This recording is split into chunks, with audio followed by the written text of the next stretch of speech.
About that, Nelson. Yeah, I do agree with Demizo though. Like with the whole, the DLC is like it's good and is also bad at the same time because you expect, all right, I'm spending, let's see, about $100 for a collector's edition for Ninja Gaiden 3. Let's say that for an example, right?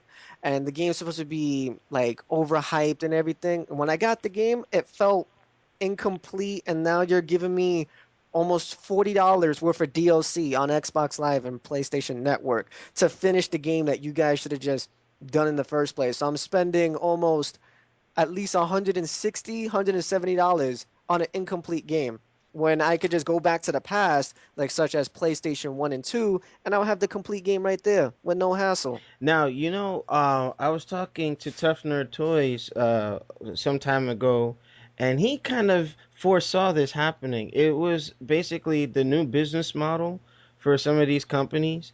When they make a game, they're trying to stretch how much they can make off of one game, and they're completely dependent on that.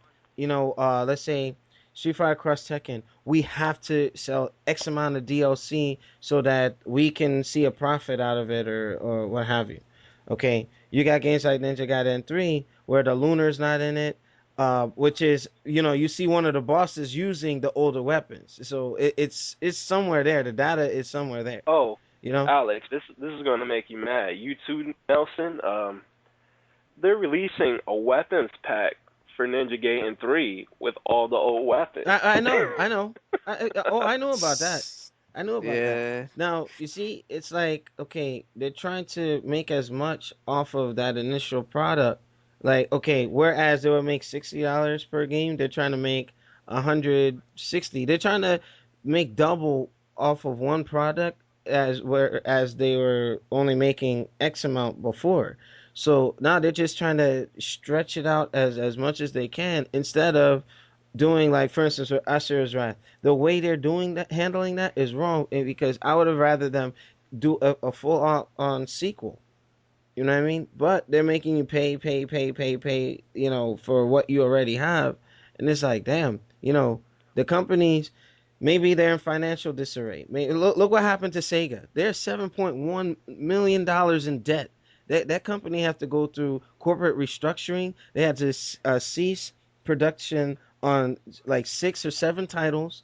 They may have to sell off intellectual properties just so they can stay afloat. You know what I mean? But you see, a company like Sega, they should have been doing DLC, because I'm pretty sure, let's say with Sonic Generations, I would have paid for older levels, provided they're not on the disc. But yeah, bring some levels like Casino Night Zone, bring some levels like, Ice Cap Zone from Sonic 3. You bring some of this stuff into, back, and you do the DLC the right way, and maybe Sega wouldn't have had their financial problems that happened in the last quarter last year, forcing them into this situation. I would hate to see a company go under without support, but Sega should have done it in a way. It's like Sega's underdoing it and Capcom is overdoing it. They need to find a middle ground to do that properly, because I'm telling you, fans will definitely support.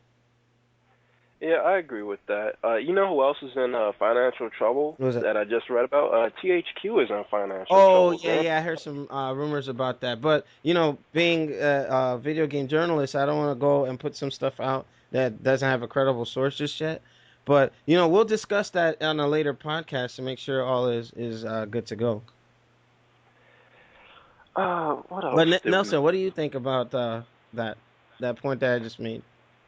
Well, you do have a valid point though. Like certain companies such as Sega with the Sonic Generations game and bringing back like old nostalgia stages or even like costume palettes where you could change like the characters because there wasn't that many characters in the game for you to mess with because you mainly just played with Sonic. Yeah, I mean, some people might wanted to play with Tails or Knuckles or yeah, Amy or yeah. That's right. Shadow Sonic or it would have made the fans a lot more happy if we could have had that because one, you had young Sonic from Sonic 1 through 3, and then you had Sonic Adventure Sonic. So you could have, mixed stages from Sonic Adventure 1 and 2, and you could have brought back some stages from like Sonic CD, Sonic 3, and such and such. Yeah, I But mean they try. It's like Sega just played it safe with that. they Yeah, did. They But did. you know what? I would have paid for DLC on that, without yeah. a doubt.